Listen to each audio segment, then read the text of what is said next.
Welcome to episode 15 of the Irish Fitness Podcast. This episode is brought to you by Fitter, Europe's leading online coaching solution. Fitter enables coaches to deliver group or one-to-one training programs direct to their clients. The system is automated, so all the client subscriptions, payments and everything else is automated. It's all under one roof, that umbrella system, so it's a fantastic site for that.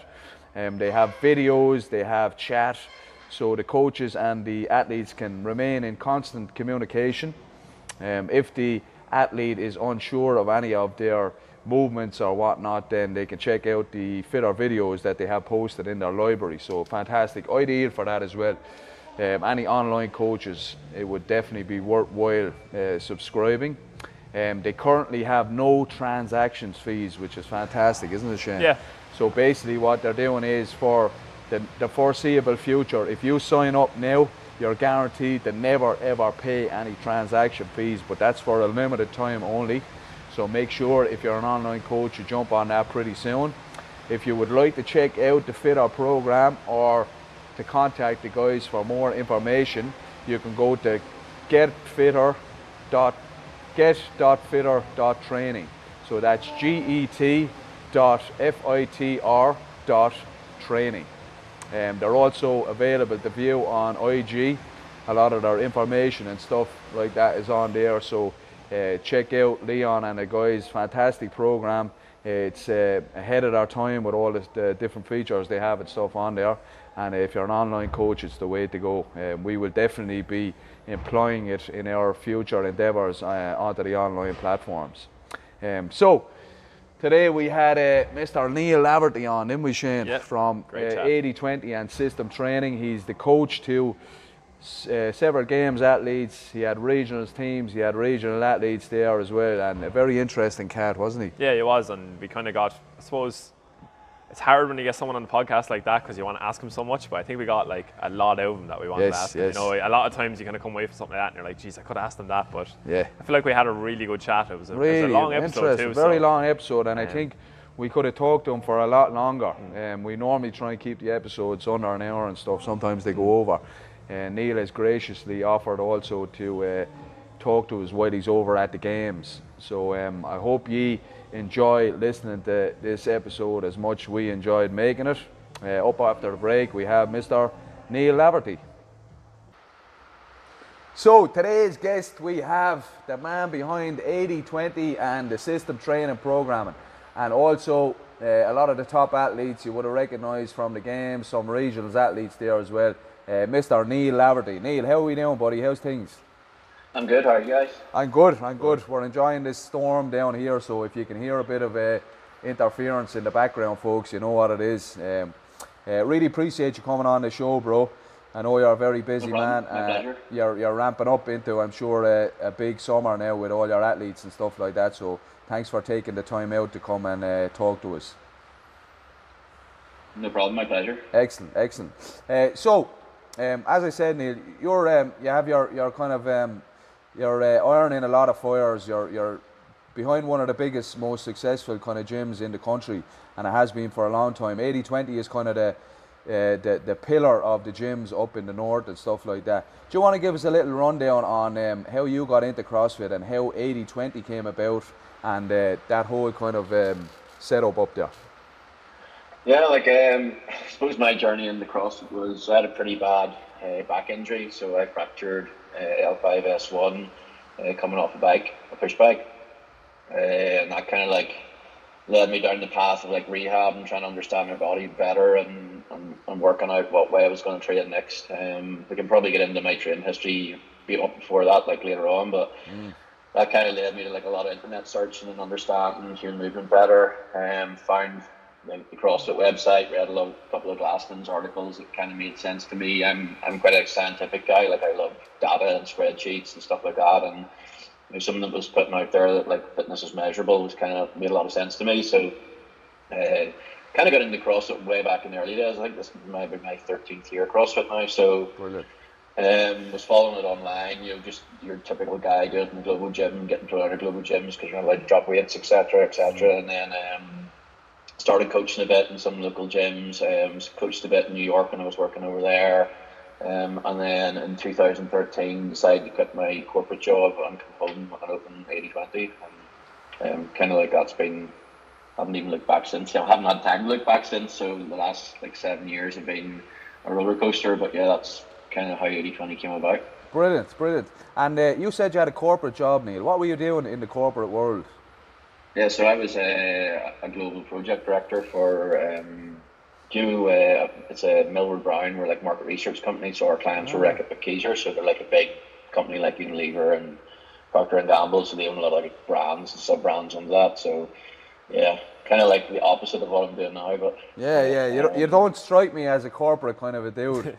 I couldn't really picture you in the. I was very different in my corporate job as well. You know, like I've kind of always fought against the grain in CrossFit, and anything I've done it was the same in that. So whenever I started, it was easy to kind of work your way up and get to like higher level positions because I was taking risks and I was doing things that people weren't doing. You know, and kind of worked for me, and it's always kind of worked for me in terms of like questioning the norm and questioning what everybody else is doing and saying, is that the right way, and maybe there's a better way. Yeah, that's kind of basically the CrossFit philosophy, isn't it?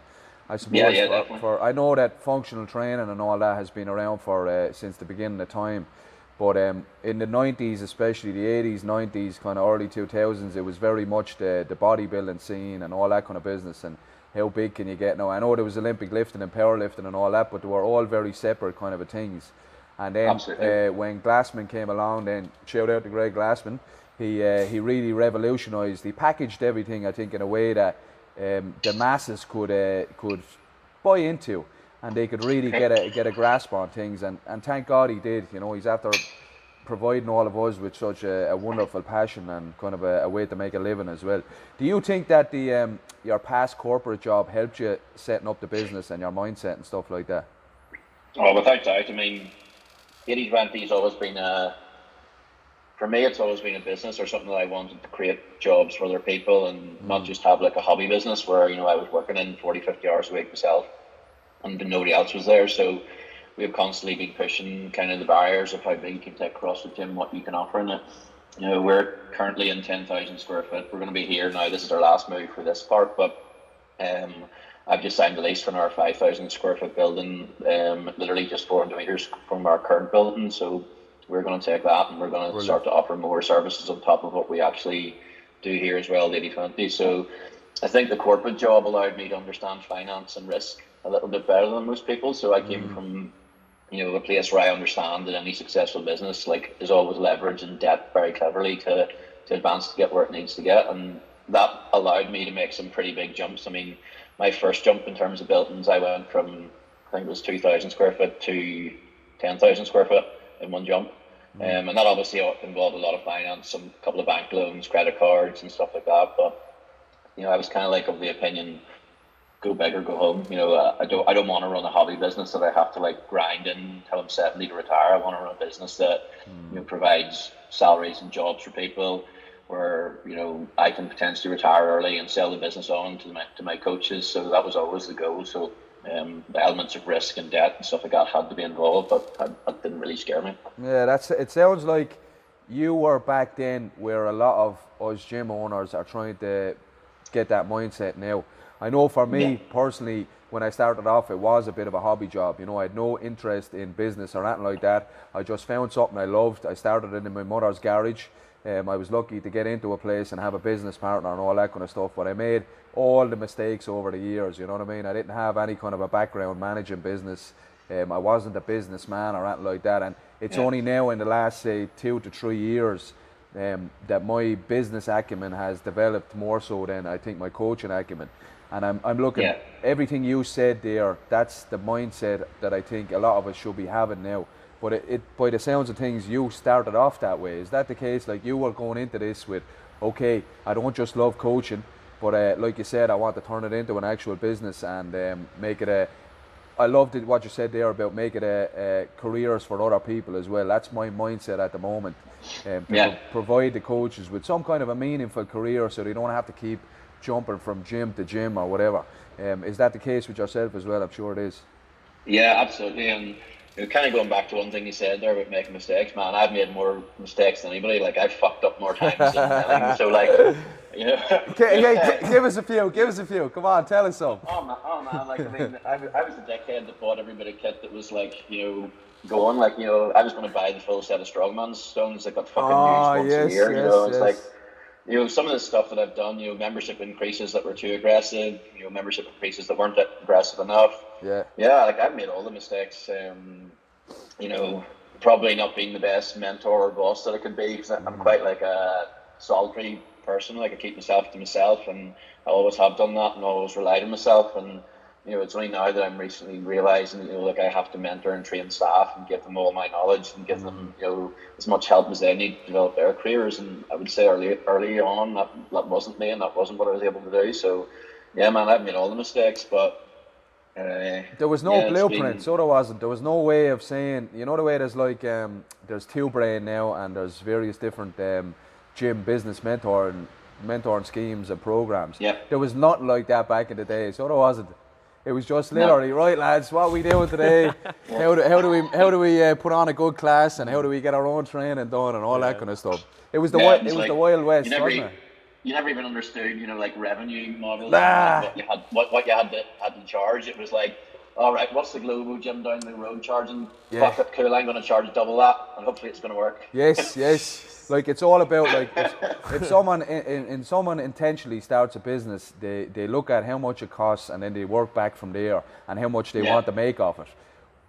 My thing was, right, let's open a gym and let's see what happens, and with no fucking clue or idea how to run a business, nothing about accounts, bookkeeping, wages, anything like that. That sounds like a common theme though in CrossFit gyms, like the world over. It is. That's a really fucking cool thing, man. Like obviously I came from a slightly different background and it like helped me out, but I think it's so cool that like the barrier to entry to open a CrossFit gym is one of its greatest strengths and also one of its greatest weaknesses. Like you get a lot of dickheads in the market who know absolutely nothing about coaching, do a 2-day course, and now they're going to fucking teach people human movement. And like that's just complete horseshit. That shouldn't be allowed. But the other thing as well is people who are good coaches who don't have finance backgrounds or business backgrounds. Like the barrier to entry is so small that you can start your business and be really successful doing that. It is. I like the way that the model of it. You said, if someone is really passionate about it, and they mightn't be the best business person in the world or whatever, and you can learn that along the way, but if you want to help people and you want to make people better and stuff like that, then you can get into it. You can start it up like I did in a shed, and I'm sure there's thousands of other people the same way, you know what I mean? If you're interested in helping people and doing all that kind of stuff, then you can do it. And some of the best coaches in the world, I'm sure, have started in sheds and garages and all that kind of stuff, so it's great to see that. Yeah, excellent. And so your gym is it's obviously very successful now. It's well marked out. Everyone in the country knows it, and I'm sure a lot of people worldwide and stuff like that. You also have a program for coaching athletes, which I think is even I don't know if it's possible to be more successful than the gym, but in terms of the sports side of things, you've coached games athletes, regional athletes. Could you give us a little background on the system? Yeah, so like probably in the first year like opening 80-20, I had quite a few people who showed a little bit of talent, and I came back in the early days, a little bit of talent meant, you're walking and you could snatch 60 kilos and you could do a muscle up, and it was like, holy shit, you're going to be good. But there's a few guys that I recognised had some talent, and one pushed the competitive side, and they were like following some other programs that were in the market, some online stuff, and they kind of were showing it to me, and I was like, this doesn't make sense to me. It's I don't understand why you would do this to get better at the sport. So kind of just started programming for them, and it kind of built itself. Like I never intended like system programming to be a brand or something that I wanted to like set up for a business that has become. For me, it was always just like, I'm going to help some athletes kind of reach their goals and what they can do, because I think I can design better programs and coach better movement than what's currently out there in the marketplace. And that's pretty much the way it started, and it's kind of like snowballed and rolled from there in terms of that way. And like, PD's now one of the coaches, and we're looking at a couple of guys to come on board in terms of coaching with it, and I'm mentoring them in terms of that. And I suppose like that's as simple as it gets. I didn't see anything in the marketplace that was good enough to get these athletes where they need to be. So I just started writing it myself. Brilliant, brilliant. And could you give us a little history on the successes? I know there have been many over the years. Give us a little rundown on the athletes and the teams and stuff like that, and what positions they got there, what events they got there and stuff like that. Give us a kind of back to the start. I don't even know if I could list that out. Hey, you don't know. Humble brag. I'm not saying it's because there's that many. It's just because like my focus is always on the next year and the next thing that the athletes want to do. Like, so I suppose like, like obviously, I've sent athletes at individual level to regionals, like multiple athletes, some from Ireland, some from the UK, sent team 3 times, sent athletes to sanctionals. Karen Milligan's just qualified, I think, 2nd or 3rd for the Asia sanctional, which is probably not going to go ahead now with this whole coronavirus shit. Yeah, that's a disappointment. How many teams did you get to regional? So I think you got your first team there, was it 2014? Don't even know. Get out of here. Yeah, Jesus. Sorry, man, I've no, like, as a I know there was like 3 years in a row, but it was You need to go back through the history books, brother, and learn your own history. 13. You did. I think it was 13 or 14, 15, 16. Or was it? Or was it 15, 16, 17? Maybe I think was it so. I think maybe that was it. Yeah. Yeah, there was. Yeah, I'm not 100% sure. You had a few teams anyway. I remember Barry Mayers and was it Barry was on the team? There was Petey on the team as well. And was Luke on the team at one stage? Who was it? Who was the other guy? Rob was in the first team. Rob was on it as well, yes. And Rob, Barry and PD. Yes, and Catherine Fear on, Victoria Elliott, and then someone else as well. Yeah, man. Laura Cullen. Yeah. I remember thinking, Jesus, that's some place to be. It must have been a real, and I'm sure it still is, animal training sessions when you all got together over them few years, you know what I mean? Yeah, I mean, there's definitely some good memories from that, and there's some hard training sessions done, and it was a good place to be in, and a good place training. Like it still is, we have some cracker athletes coming down. I mean, it would be good, but we kind of like don't video a lot and put a lot on social media. But if you want to watch 2 athletes go head to head every weekend, watch Mickey and PD hammer each other, and that's a fun thing to watch. I'd love to see that. You should start selling tickets for that. We all know about Mickey and Petey. So Mickey obviously went to the games last year, and Petey then is going this year. Could you tell us a little bit about Cara? I kind of started seeing her over the last last Open. I know she sat out this one due to injury, but the last Open she performed very well, didn't she? Do you think she's a prospect now for coming up? How old is she again? She's only young as well, isn't she? Cara's 22 or 23. 23. So yeah, she's still young. Okay, so she has a real bright future ahead of her. How long has she been with you? Cara's one of those athletes that I've looked at and went, wow, you can definitely go to the games and you could definitely compete at a very high level. She has an insane aerobic capacity. Like one of the stories I have about Cara is like, one of the tests that I give them is like max wall balls after a certain amount of other stuff, and in her feedback, I think it was like 167 she got to, and this is under fatigue. And I think the feedback was like, stop because I was bored. Fucking hell, man. She's one to watch out there. Straight away, I'm just like, okay, you might have what it takes to be good at this sport. Fucking hell, 166 under fatigue. God. That's not bad, man. That's not bad. And feedback, I stopped because I was bored. And is she's back to kind of full health now at the moment, I suppose, is she? Yeah, so she's done the qualifiers there. She's playing around with. We did a dumbbell snatch workout and she managed to hurt some tendons in her hand, which hasn't been great during the qualifiers. But it's not a major injury; it's just a niggle. So we're kind of laying off that a little bit at the minute. But brilliant. She's performing well. Like she gets in the mix and very often can challenge Mickey and PD over the weekends. So obviously I scale the workouts, male female, and I always scale a little bit higher because I think this whole 66% thing actually isn't close to what it should be. So yeah, like she can push them really well. There's some workouts still that both of them will say to me, "Flip me, Cara's going to win this one." So she's right up there. She's at that level where she can be definitely a games athlete. Excellent. Are you going to bring her down now in July to meet? Will we see her in the IFC? I hope she comes down. Yeah. But again, like all my athletes, I probably was a little bit in my earlier career probably like more like a dictator and told them what they should do and when they should do it and how they should do it. And I'm very much the opposite of that now. So whatever they come to me with and what they want to do, I will support. And so, if Karen wants to do IFC, which is a good competition for her to do, then I'll support it. But if she doesn't, again, I'm not going to push her. Excellent. Yeah, Neil. So you obviously talking about a lot of top athletes you coach. How would you think you balance coaching, say, Mickey and PD versus a regular member? How do you approach that in different ways? It's the same process, Essentially, you got to understand the athlete inside out and what they're trying to achieve. If someone wants to achieve pain-free movement, breaking down that and giving them and programming and coaching them to what they need is exactly the same as PD needs to have more density in his muscle ups whenever it's combined with other grip fatigue work. It's to me, it's not really that different. I treat everybody the kind of the same. I still coach anywhere from 12 to 15 classes a week at 80-20, so like my hand's always in there doing that. So I don't really differentiate it that much, actually. Okay. And as someone, even for myself, but say an up-and-coming coach and athlete, what are 3 things, maybe, I don't know, even a few points you give on someone who's just getting into coaching to kind of focus on more? And then after that, then, as an athlete, what are some things you think an athlete should focus on as well? Coaching, definitely.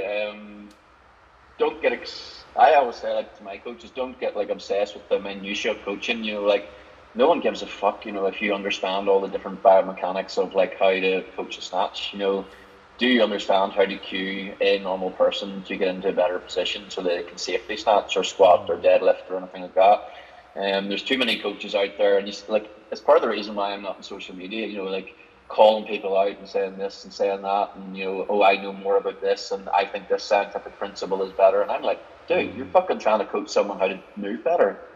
This person that walks into your gym doesn't give a flying fuck whether you can tell them what muscles are involved in deadlift. They only care if they walk out and can deadlift pain-free and deadlift heavier weight. That's it.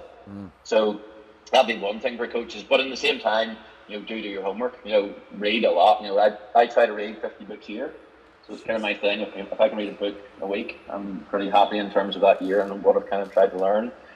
So yeah, I would always say do that. One of the big things, I work with the guys at TTT quite closely and Max, and I have quite a close relationship. One of the things is never have a bias in your methodologies and what you believe. So always be open to the fact that what you've done previously is wrong. And what somebody else is doing could be right. And try to mix as much of that knowledge into what you're doing as possible, and it'll make you a more rounded coach. Because the one thing I've learned over time is that there's a whole lot of programs out there that say this and say that and say the other, but actually every single athlete is completely different and needs something completely different. Yes, there's similarities in programs and what they need, but one athlete who wants to squat heavy might have to do warm-up sets in the 50 to 60 rep range to even get their neuromuscular system firing off. Other athletes who are more powerful don't want to do that because they're going to be completely fatigued when they get there. So yeah, I mean it's understanding the individual base of the athlete as well, and making sure that that's what they're doing.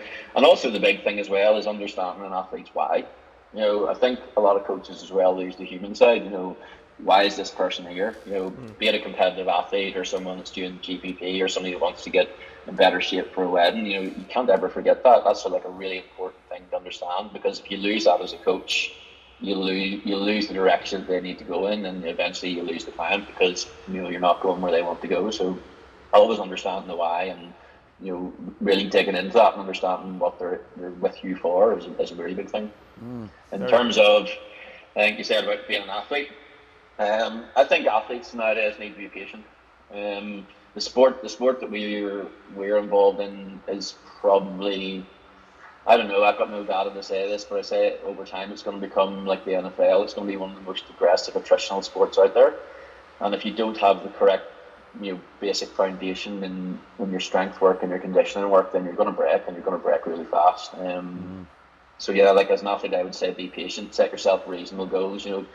When Cara came to me, it was all I want to do this, I want to do that. And after a good chat, we decided this was a 4 or 5 year process to get the games, not a 1 or a 2 year process, because you want to get there, you want to be healthy.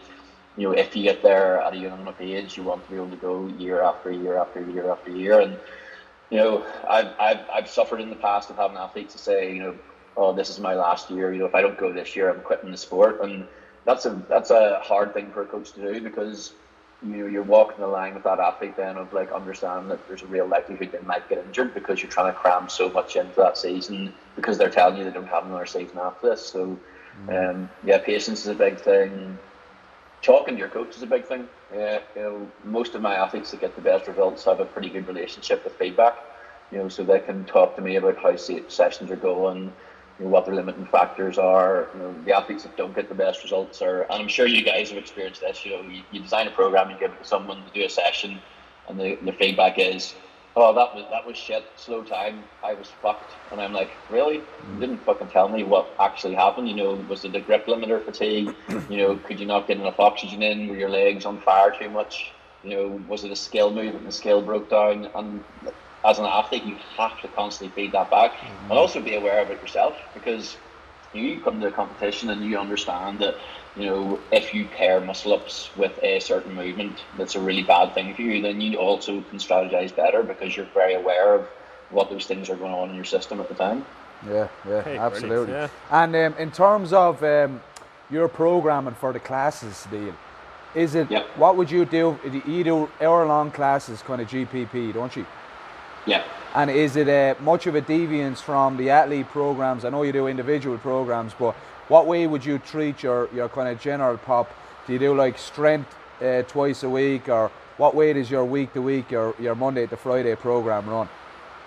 Yeah, so like the 80-20 program probably gets the most effort of all the programs that I write because you're dealing with such a broad base of the population. I like to squat or knee flex, as I would call it. We're not squatting all the time. You could be lunging, doing single leg stuff, but we like to do that at least once a week.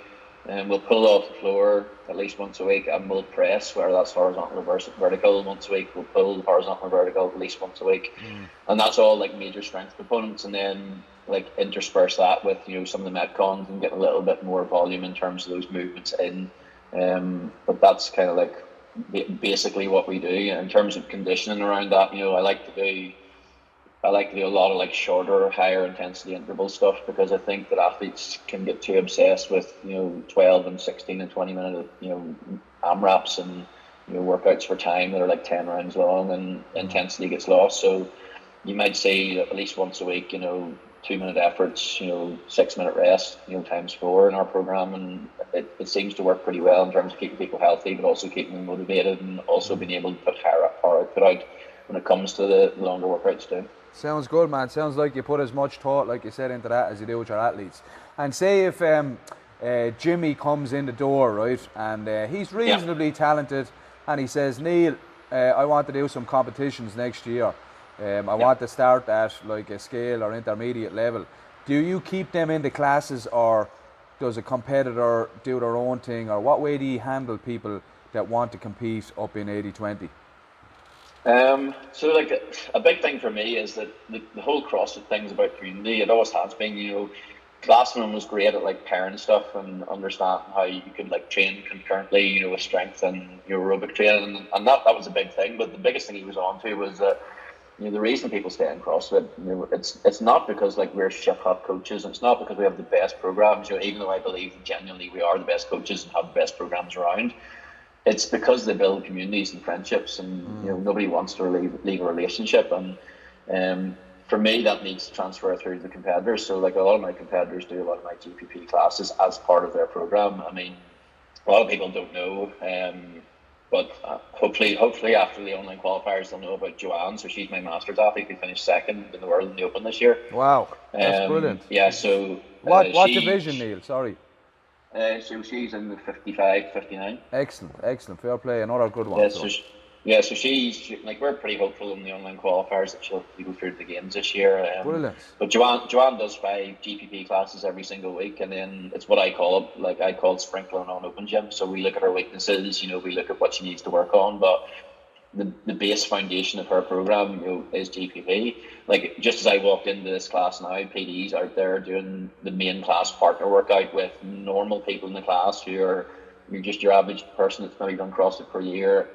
He's using a 100 kilo barbell for all the movements. They're maybe using a 40 kilo barbell, but that's part of his program. I wrote that in because I want him to be involved in the community here and also have fun, because I think if you lose fun in your training, I mean, who wants to do it? None of us, like even the top level guys, unless you're the top 10 in the world, none of us are making fucking money out of this. There's nothing to be gained if you're doing it, you're not making money and you're not having fun. Like my opinion is, why the fuck are you doing it? Yes, 100% agree, man. We had the same kind of, not an issue down here, but we recently got everyone onto the same program, and it's a lot happier of a gym now. There is a tendency, and I've done it, I suppose. I led the way in going into the corner on my own and following a specific program and all that. But now, since the start of this year, we're all on the same program. The coaches are starting the program together now, and it's a much happier, kind of a healthier gym. So I'm delighted to hear that the boys jump in on your program as well. That's a real kind of a cool thing to hear. And Mickey comes down and does our conditioning classes on Sundays, which is like open to everybody. It's just like an hour of like good conditioning work, and like there's a games athlete from last year coming down and happy to jump in and do the work with everybody else. So yeah. But I think it's important that people don't forget that, and I would say, like for me, I think if your gym runs a good program, and there are definitely some gyms out there running good programs, and you're like anything below sanctional level, I genuinely think you do 5 CrossFit classes a week and then sprinkle on open gym and work on your work on your skills and work on your strength bits and work on a few of your weaknesses, and you'll probably get better results than being this fucking dickhead that comes in and goes, I'm going to go and compete in this scale competition, where there's no money involved, no one gives a flying fuck about this competition, no one's ever going to hear about it, but I'm going to completely excommunicate myself from the gym, not talk to anybody, because I've got this special program I'm paying £300 a month for, and I'm like, dude, you're just a fucking asshole. Hey, I love it. Fair play to you, Neil. That's music to my ears, man. When you say, do you know what I mean? Like we've all seen it, we all recognise it. But out, and I'm just I'm like literally some of the guys in my gym. You might laugh at this, but like I made T-shirts up to hand out to people, and it's got like OGW on the back of it, which stands for Open Gym Wanker. Brilliant. I think I'll order. Are they on sale online or not? Will you send me down one, please? Like, seriously, people come into CrossFit and they get these great results, and they love it, and they think it's the most awesome thing around, and the next thing they do is stop doing CrossFit and go and do their own thing, and I'm in the last year you became an expert in programming, biomechanics, bioenergetics, energy systems. That's amazing you did that so fucking fast. I remember reading a post from you when you went the little times that you did get online. I think you might have put it on Irish CrossFitters or something like that, and you were talking about exactly that situation. They come in for a year, and then they do the class and they're loving it, and then they decide for some reason whatsoever that they do need to do their own thing or whatever, and then they regress to open gym and they kind of get worse or whatever, and then eventually come back again. It's cool to hear that you're on that page, and I 100% agree. The reason why a lot of us got into it in the first place was because of the community buzz, and not just the workouts, but the doing shit with our friends. And it's a shame. Exactly. It's a shame. And I've done it myself over the years. I was guilty of it, going into the corner and thinking I was something special and following this program or that program. But since I've been back in the classes now, I'm doing like maybe 3 to 4 classes a week. Some days I have to train on my own because of time restrictions. But the classes is where my most fun is. I'm bonding more with the members. I'm having fun with the lads. I'm kind of buzzing off of them because you're racing beside people, you're checking the times, all that all the beautiful stuff that I used to remember was fantastic about CrossFit when I got into it first. So it's lovely to hear a coach of your caliber saying that as well. Thanks very much, man. No worries. It's something that I really hold true. And I also believe that good coaches in the marketplace. Like if Matt Fraser walked into my gym today and I was taking a class, I wouldn't flinch in any way. I know how to scale up so that he can have the same response required. So good coaches can allow anybody to do the same program and get the response that they need. I agree. It's all about the stimulus, isn't it? Yeah, definitely. And you mentioned PD there now. Are you looking forward to the games, man? You must be a very proud coach. Congratulations on that. And congratulations on Mickey last year. You know what I mean? Only one of them could go, obviously. I had tagged the year before as well, so this is my third year, so. Absolutely amazing, absolutely amazing. Yeah, so it's been good fun working with these guys, and it was good to see PD go this year because PD and I are like friends outside of the gym. We started off as coach athlete, but we've become pretty close friends now. So it does mean a bit more whenever it's actually a really close friend who you text and you call and you actually hang out with on a daily basis. So Yeah, it was a good thing. It was a hard process. PD's had some real injury issues. The simple fact is he's too big to play this sport. And people laugh at that, but he is. He's He's a six big foot boy, all one. right, isn't He's on a really good day, 100 kilos. Most days probably 103, 104. he? Woo! I think if you look at the top 50 CrossFitters in the world, he's probably the biggest by a country mile. Yeah, they're all He's midgets. a big, It's actually big unit, it's like a midget sport, Yeah. like in comparison to regular people. I think maybe 2 years ago there was like a stat that Brent Trukowski was the heaviest male athlete in the field, and he was 94 kilos. Fuck. PD's another 10 kilos heavier than that. He's a big, big boy, all right. Fair play to him. I am actually delighted, like you said. I'm delighted he went as well. I love Mickey as well, but it's nice to see PD after all the stuff he's after being through. Don't forget about Mickey. Mickey, I fully believe, is going to come through a sanctional because he's back on form now. Like, he didn't have a great open, and I think it was a bit of a hangover from the games. But if you saw him and PD throwing down every weekend, you'd be putting your money on Mickey going back to the games this year. Definitely. Oh man, I hope so. I hope as I said, I love Mickey as well, and I think it's fantastic now the way that athletes have so many options to get there. And what do you think? Yeah. Do you like the new format, and what are your thoughts on it? I do. I think it's a better way to get more people to get the opportunity to go to the games. I never agreed with the fact that Europe is stacked in terms of females, and you had so many females in Europe. Probably the top 10, 12 in Europe probably should have been at the games, and couldn't get there because of the way it was set up. So this way it gives a much better chance for people to actually qualify for the games. Some of the stuff I don't agree with. Like, I think it's complete horseshit that you can create a team, qualify through to the games, and then that team isn't actually the team that takes the floor in the games. I don't understand that was very strange. Anybody believes that that's a fair system. To go and get individual athletes who have qualified for the games, put them on your team, help you get to the games, and then your team does shit at the games because it wasn't the team that qualified through. I can't see the reasoning behind that. Yeah, I think a team should be a team. So if it's the name 2 boys and 2 girls that actually qualified, they're the people should be allowed to go. The fact that like you said, you can basically swap out half the team, so you could almost employ or give some kind of incentive to 2 high level athletes who are already qualified. They go on the team, get the team qualified, and then you could swap it out for I think that happened already. With, was it Sam Briggs did that with JST? In Iceland, she just got on the team and helped them. Obviously, it's Sam Briggs, so she helped them a lot. They got a team through, but you got to remember what. If you look at the whole principle behind this thing was to get more athletes the opportunity to go to the games, to grow the sport, to push it more worldwide. So then to have a system that allows individual athletes, once they've qualified, to drop into the team and stop potentially other teams going.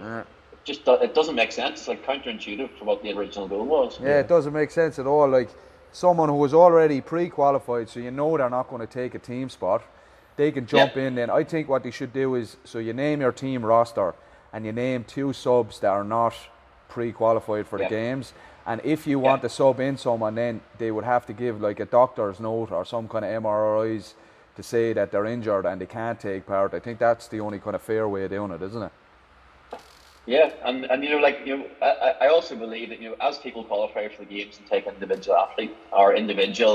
take their actual spots, why not have a rule where you now can't compete on a team at a sanctional event? Let's allow actual teams a better chance to qualify through. Yes, I agree 100%. I was talking to PD there a while ago. I was asking him about the IFC, and he said he might be going to a training camp over in is it Miami or something like that at the start of July? So PD unfortunately. I know, I was gutted. I was absolutely gutted. Mickey said he'd make it back down in Army, and I'm hoping another few of the top boys will as well. But when he said that to me now, I was gutted. But I'm happy for him that he's going over there. I think he can make a real run at it. Obviously, I'm in a position where Max at TTT is like a really close personal friend now. Like, he comes over here, visits me for holidays. So I have obviously a little bit of leverage there in terms of PD wants to come over for a training camp. So he's actually going out on the 20th of June. So he'll be able to acclimatise to the heat. But if you look at the guys that Max coached, I think 4 guys in the top 15 last year. So he's going to be able to train with Travis Mayer, Knowles, and Chandler Smith, Will Morad. there's a couple of other guys that look like they might come through the TTT system as well. So, that's just a training group that you can't replicate anywhere else. So, No way. For me, number one, he's going to be able to acclimatise to the heat and the weather out there, and also for 6 weeks, he's going to be able to throw down with the best in the world. Brilliant. And what kind of, you said you have a close relationship with Max. What way does that work? Does he coach you, like programming wise and stuff like that? And with the training think tank, I know that there's a lot of coaches involved. Could you give everyone who doesn't know a little rundown on what goes on there? Yeah, man. Max and I have been coach athlete for a long time, but just like over the years, we've worked out. We've got really similar personalities, enjoy the same things, sense of humor, etc. So he's been over here a few times. I've been over there quite a few times. So he's still my coach officially, and he still writes programs that I do. But like, I'm the most broken athlete in the world. Like we still have this outside thing of like, can we turn me into a games athlete at some point? Can we get me through as a masters qualifier? Because man, like I can still do some reasonably impressive stuff probably for my age. I mean, I think it was Barkley in like 150 yesterday. I can still do muscle-ups, bro. What would be the issue stopping you then, Neil? I would love to see you back on the leaderboard. I think genuinely, you could definitely make the top 200. It's injury, man. Like I've had 16 surgeries. we talked about in private message about the reason for some of them. I don't think we can talk about it. But could you give us a little rundown, maybe the injury, not maybe the incident, but the injury? Or one of the injuries. I've had basically my both upper limbs completely reconstructed. So like nice. From fingers and wrists to elbows and shoulders and both arms have been pretty much taken apart and put together. There's probably more metal in me than an actual cyborg. Do you beep when you're going through the airport? The machines don't actually pick that up. They do pick it up, in the X-ray ones. Yeah. So I've had a couple of them, like, a couple of the security people like laugh at it and like pull me around to show me what the actual screen looks like, and it's quite funny. But yeah, man, there's more pins and plates in my shoulders and elbows and one of my fingers as well. Okay. Yeah, you could probably, like, if the world's coming to an end and people need money, I'm the person you can kill, because you could probably sell that metal off. Yeah, be like when people rob the gold fillings out of the dead people. They'll be taking all the bits of metal out of you. And is it certain movement patterns, Neil, that would limit you, or is it just wear and tear you don't want to get into? Or? No, man, I've just been, like, some of the stuff, like, obviously back in the day I got into CrossFit, as I said, 13 years ago. I was always reasonably strong, like, so I walked into the gym, like, literally the first day I walked into the CrossFit gym and was like, all the guys were trying muscle-ups, and I was like, what are those? Well, these are muscle-ups, and I could just do them, I remember that, I think, like, second or third week, it was like, oh, this is a snatch, and I could power snatch nearly 100 kilos, like, literally 2 weeks into it. But the problem with that is kind of what I said earlier, about athletes being patient. I didn't have the structure of, and the tendon strength and the ligaments and the movement capacity to be able to do that. Yes, my muscles could do it because I was pretty powerful. I'm actually a born sprinter. That's kind of what I did at school and stuff. So, I knew I could move stuff pretty heavy and pretty quickly, but my body didn't have the capacity to take that. So back in the early day, I think it caused a lot of damage from that. And then I've just been unlucky. I had an elbow surgery to remove some junk material in there, and then like 6 months later ruptured my tricep tendon, which came off the bone and basically rolled up to my shoulder. But the surgeon that did that was like, he just couldn't understand. He's like, this is bad luck, because when he was in the elbow before, obviously he was able to look at all the tendons, ligaments, and he was like, they're all perfect, they're all in really good health. So like sometimes injuries just happen, and it doesn't matter who you are, it doesn't matter what level you're at. Sometimes you're just an athlete that gets a bad run of luck. And people will say, and people say this about my program, and I know they do. If you go on Systm program, you're going to get injured. And I'm like, really? Have you got the data to prove that? Does that mean that if you go and play rugby for Newcastle, England, that you're going to get injured? Because guess what? Johnny Wilkinson, spent 6 years on the sidelines with injuries and probably had access to the best health professionals in the world. Michael Owen had to retire from Liverpool because he had such hamstring issues. So, injuries are sport, man. Yeah, exactly. You want to play at the top level. You have to walk the line, and from time to time you're going to step over it. Absolutely, man. If you're going to be training for a couple of hours a day or whatever, you're putting yourself. You can do all your recovery and all that bits, but shit happens. You could go out for a run on the road. People get injured running. People get injured. Any kind of sport we do. unfortunately, we're just meat sacks at the end of the day. But you know, these things can happen. I don't think it's a reflection on obviously any program. Success is a reflection how good a program is. But if someone gets injured every now and then, I don't think it's that much, unless it's you know, it's blatantly obvious that the person doesn't know what they're doing and stuff. You know what I mean? Yeah, you look. I mean, you're definitely right there. I mean, I think, you know, just when you talked about, you know, how good is the program, you got to look at the success that, you know, again, back to social media and stuff and my dislike for it. You know, like, I genuinely can't understand the mentality of people that go on programs that have no success. You know, they follow, you know, maybe an athlete who's great, who has, you know, success in their own right, but then I'm going to go and do their program and go, really? Have they coached anybody to any level whatsoever? Or they're following some Instagram coach who's constantly paying for adverts, and I'm going, do you genuinely think that coach is worth anything if they're actually paying for advertising? Yep. Like you can't get coached by Micheal at the minute because he's so busy, and that says something. You know, like, I've got a waiting list. You know, PD takes a lot of our new clients. You know, the best coaches in the world are doing the best things. And I'm not saying that I am, but you know, if you look at like Yami Tikkanen and the training plan, like, they're producing results year after year after year, and I'm like, why are people not following you, like TTT, like the training plan? These guys that are clearly good at what they do and like providing stuff like that, they're going to go and follow some athlete that's firing out shit in a program who has no results, isn't sending anybody to any event, sanctionals, regionals, you know, the games, anything, and they're going to go, I'm going to go and pay my hard-earned money to follow this. Yes. It makes no sense to me, man. I don't understand. Yeah, absolutely. Neil, just a question I wanted to ask you in particular as a coach. CrossFit kind of has that, like, we're talking about that kind of thing. You're going to get injured if you do CrossFit, get injured if you do a certain program, because it has kind of like a classic CrossFit at the ranch doing snatches type thing. But do you think the scientific approach is kind of making its way into the sport, and even like GPP as well? Do you think it's headed that way? The longer we move in this sport, you know, I actually had a good chat with Max, I think, maybe a couple of weeks ago about this. Like, the longer the sport goes on, the more data we have, and the more we can make smart decisions. You know, I can guarantee, you know, like, if I ask you, Tom, you know, if you look back at programs you designed 6 or 7 years ago, you'd laugh at them. Like, I laughed in my mind. You know, Max said the same. He was like, you know, I just would not throw that out there. So, you know, I think that as long as the tip of the spear keeps pushing on, it just means that, you know, the sub level of coaching gets better and better and better and better and better, because we have the data to understand better ways to train athletes in this sport. Because, like, let's face it, this is a really, really, really new sport. You know, like, it's not been going for long. We don't have that much data. You know, any coach that's standing there saying, like, you know, I know it all, I know how to coach athletes to the games, I think is talking pure and utter fucking horseshit. Generally, they don't know what they're talking about, because there's not enough data right now to say what the best way to coach athletes is. There just isn't, and until maybe the sport's 50 years old, there probably won't be. I agree. Neil, what do you think of the International Fitness Federation? Would you be interested in getting athletes into that, or do you think it's a good thing? I see a smile on your face there instantly. What do you think about the whole business? Is that IF3 stuff? IF3, yeah. Like, I don't know, like, I'm of the opinion, like, what, like, I don't want to offend people here, but I think it's a little bit at the minute Mickey Mouse. You know, I can't understand why people think it's a good thing to go to. You know, if you want to prove you're good at the sport of CrossFit, you know, and we can call it CrossFit, we can call it functional training, we can call it sport of fitness, whatever you want to call it. You know, if you want to prove that you're good at that, you know, do it in the open, do it at a sanctional event, you know, do it and qualify these things.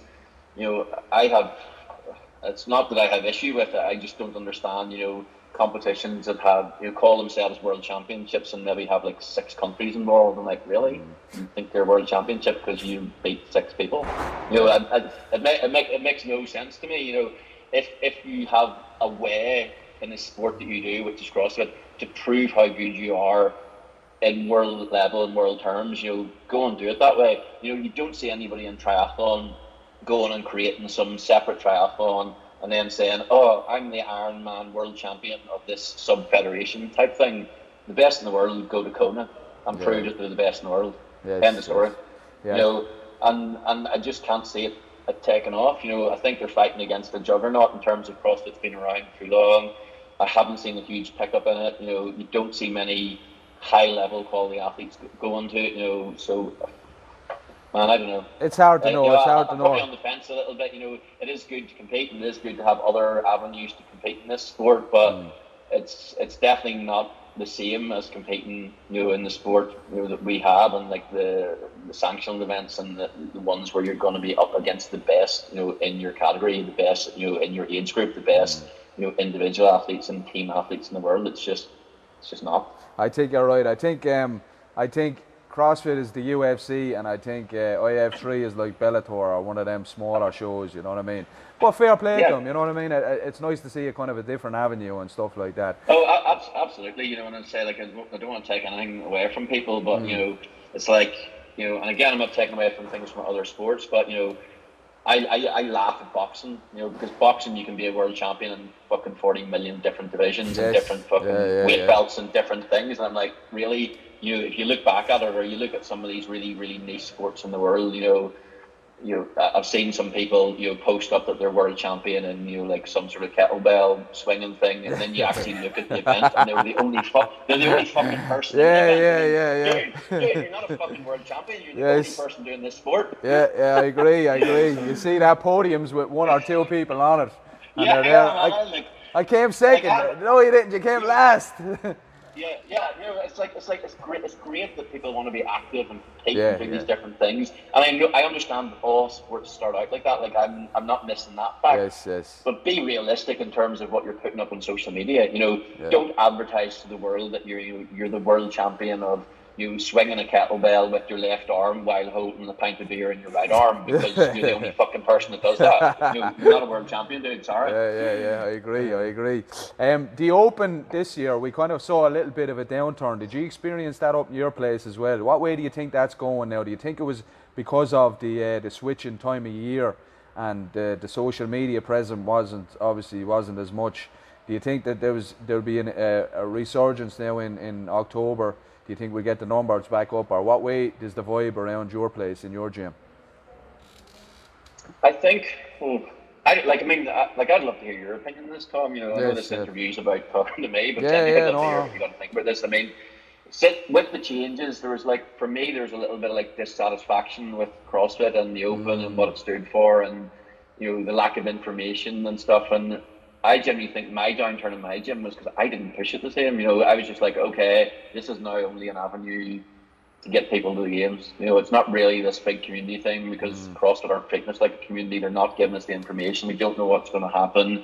And I probably was guilty of not pushing it the same as we used to. We used to have like 150, 160 people registered for the Open. Right. I think this year we had 30.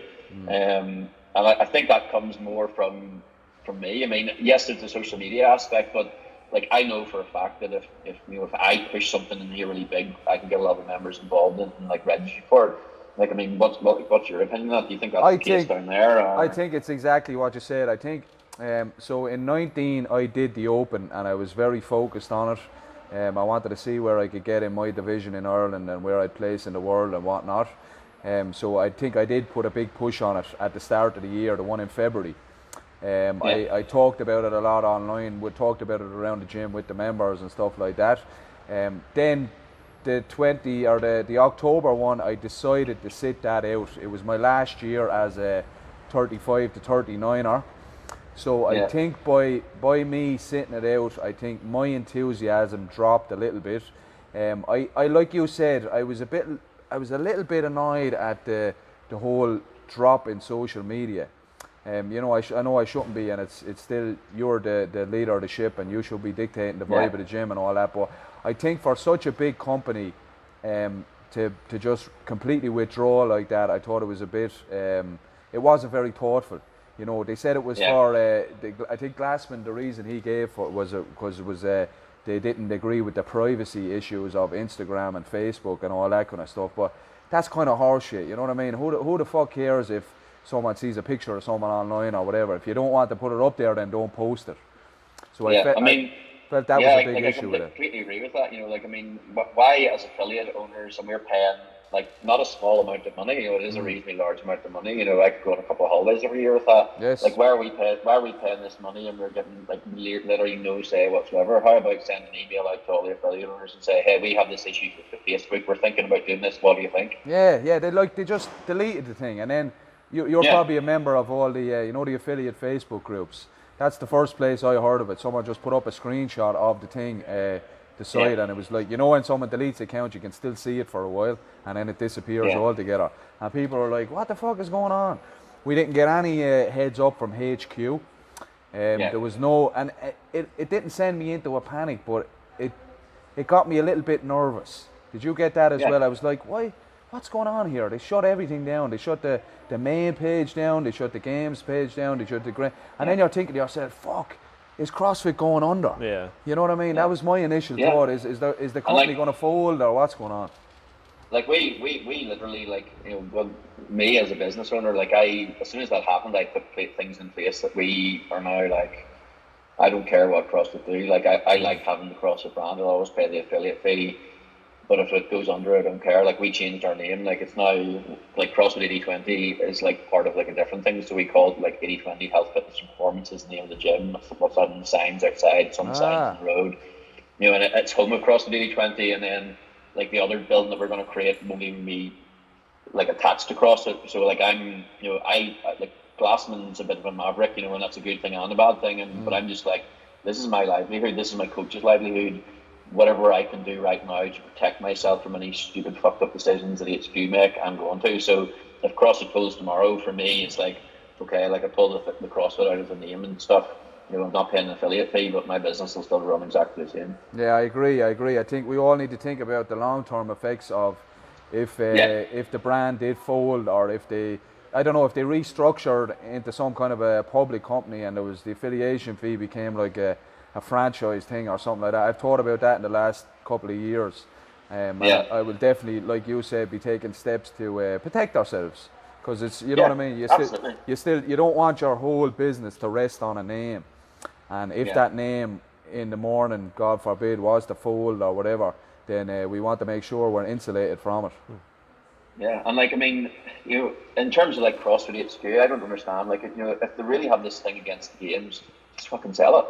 You give it to Nike, Rogue, somebody who wants it, who can actually make money out of it, you know, and go down the GPP route. Because guess what? That's going to help my business, like, you know, my affiliate fee better. Like, if they put all of their effort into like marketing CrossFit to your normal gen pop people, like, I win. Like, that's great for me and my business, because I'm getting more marketing, more social media, more effort into attaching what my main client base is. You know, like, we have, I think, maybe 235 members here. Woo! Like, and I would say maybe like 10, 12 are competitive. You know, so like my salary that I pay my coaches, like the money that I make out of 80/20 success has got fucking nothing to do with elite athletes or competitive athletes. It's got to do with GPP and people who want to come in here and be fit and healthy, look better, have a really cool place to train, hang out with their friends. And like, if CrossFit would make that move, I think that would be great for everybody. You know, like, you go over there and do the sport thing, that's great. We're going to concentrate on, number one, bringing CrossFit to the masses, and number two, making it really easy for all of our affiliates and all of our businesses to actually promote this to the people that we make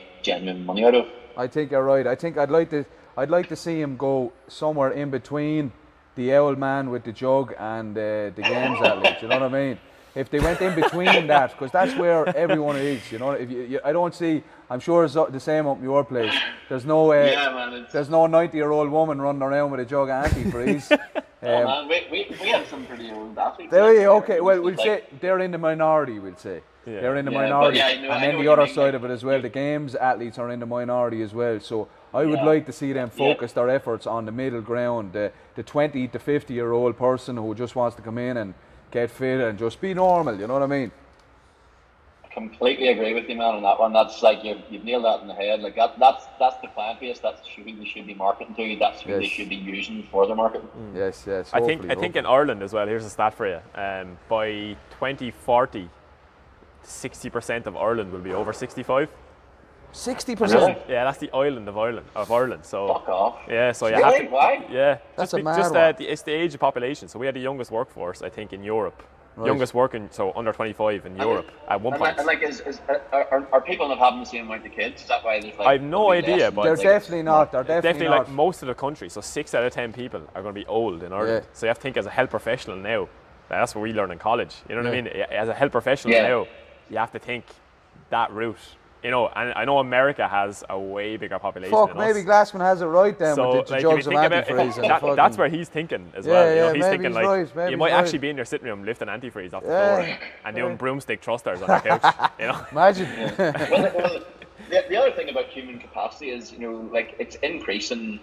You know, as people get older, you know, like I look at this, you know, as the average age gets up, if people are living to 90, 100 years old, Yeah. at the age of 60, you're probably being able to function like somebody, you know, 7 years ago did when they were 40. Yeah. You know, so, yeah, there's probably a marketplace. I mean, even like Joanne's 55 and, you know, banging out muscle-ups. And, like, that's like, you know... That's I'm like just top you know, percent. and like Joanne throws down with PD every single weekend, Saturday and Sunday, and I'm like, that's really impressive that you're 55 and you're still hanging in there and you're still doing all those RX movements. You know, you're still like, I think she was power cleaning like 80 kilos the other day. Fuck off, a 55-year mother of God. That's amazing. You want to see Joanne squat? That's amazing. Squats like 110. Get the fuck out of here. hell. I swear to God, Joanne's Mother of God. 110. Is she on Instagram? Is she on Instagram? Nah, she's a little bit like me. She doesn't really like the Tell her to get on the gram, man. I want to see that stuff. I can't wait to Here, I can't she wait to would tell have some so people that. many followers, because think about how Yeah. people in her age group would Yes. be like, you know, that's an inspiration. I want to be like Yeah. that. She's an amazing person. Definitely. Yeah, I that's can't wait to tell unreal. some of my friends that do CrossFit that like a 55-year-old woman is stronger than it. Power cleaning 80 and squatting Here, man, 110. this is no joke. Like, I've had males in some of my classes that I've been taking who like have come up to me and said, "Is it okay if I move positions in the rig?" And I'm like, "Why?" I'm like, "I can't squat beside her, man. It's just not good for me." I wouldn't squat beside her. I wouldn't go near her if she was squatting that. Fucking hell. That's amazing. That is impressive. Shout out to, what's her name again, her full name? Joanne McCullough. Shout out to Joanne McCullough. Keeping it fresh for the Masters. Right, Neil. That was a brilliant conversation, man. We really enjoyed and appreciate you coming on and all that kind of stuff. And we might even do it again down the road before the end of the year, after the games. Maybe I'd love to have you on again. Definitely, man. Or like if you like, I mean, I'm going to be over at the games at PD. Like if you want to even try and organise something during the games, you know, and like get a chat with me and PD Yeah, and for the sure. evenings, you know, if that helps you guys out, you know, that would be a pretty cool thing to do, I think. That would be fucking unreal, Neil. Really appreciate that, bro. Yeah. Excellent. No, like like I'm happy to do anything as long as it's pushing CrossFit further. Excellent. We'll shoot you a message over there then, and we'll organise it. Yeah. Is there anyone you'd like to give a shout out to now before we wrap it out, bro? Well, I want to do this. Like, I'm obviously wearing one, but I told the PD would do this. So, like, these are going to be on sale in a couple of weeks. So that's the PD Savage Games T-shirt. Brilliant, brilliant.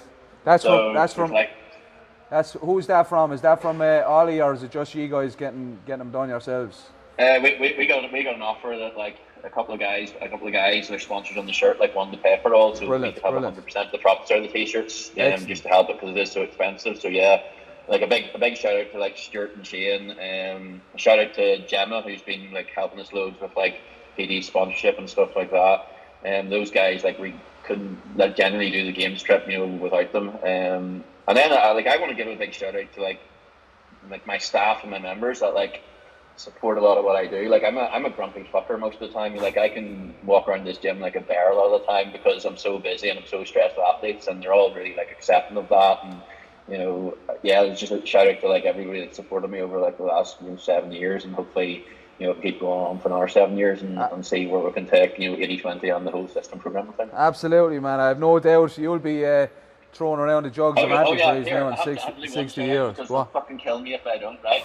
A big shout out to like Rob and Owen, who like obviously came up and helped me like with the whole regionals team thing. Oh yes, shout out to Rob and Owen. I was at Rob's stag do in Barcelona, and I just remember like in a drunken haze they were telling me that if I didn't give them a shout out I'd be in trouble. So I'll give a shout out to Rob, who's like, you know, he's pretty much got the biggest bench press and biggest chest in the Irish CrossFit. And I'll give a shout out to Owen, who's the strongest pound for pound crosser in the world, but just doesn't like to fucking train. He is. I saw a picture of him cleaning 170 there from a couple of years ago. Man. Owen, like I've said this to people, and this is probably by the by, Owen's probably my most athletically talented and gifted athlete I've ever worked with. Yeah. He's just a lazy fucker. Shout out to Owen, you lazy fucker. Yeah. That was brilliant, man, brilliant. Again, Neil, absolute pleasure talking to you, brother, and the best of luck. Let's make that thing happen over the games. 100%, 100%. I'd love that, and I'm sure everyone else would as well. So enjoy the next few weeks, and best of luck over there, and then we will be in contact and talk to you soon, brother. Awesome, dude. Chat to you soon. Gentlemen, talk to you soon. Boom. Done. That was good, wasn't it? Great one, yeah. Very love that. interesting man. Yeah, has a lot to say as well. Great chat. Yes, yeah. He's full of chat and he's full of knowledge as Yeah. well. You know, that's about a kind of a level-headedness approach as you can get to everything, from the business side of things to the coaching athletes to the coaching normal people to the, you know, just getting everyone into classes and stuff like that. I love that now. And That was call a him really bullshit good on one. things too. That's the fun part about him. He said that. He goes, look, I can be a bit controversial now, so I hope you don't mind if I swear or if I we do don't mind whatever that at else. all. Nah. Right, so that's a wrap for episode 15, guys. We'll be back next week. We're going to get down the track, aren't we, Shane? Yeah, if the weather holds up If for the us. weather permits, you Storming can now. probably hear the rain in the background there if it sounds a little bit fuzzy. But we're going to get down the track for an IFC special. So stay tuned for that. Until next week, take it easy.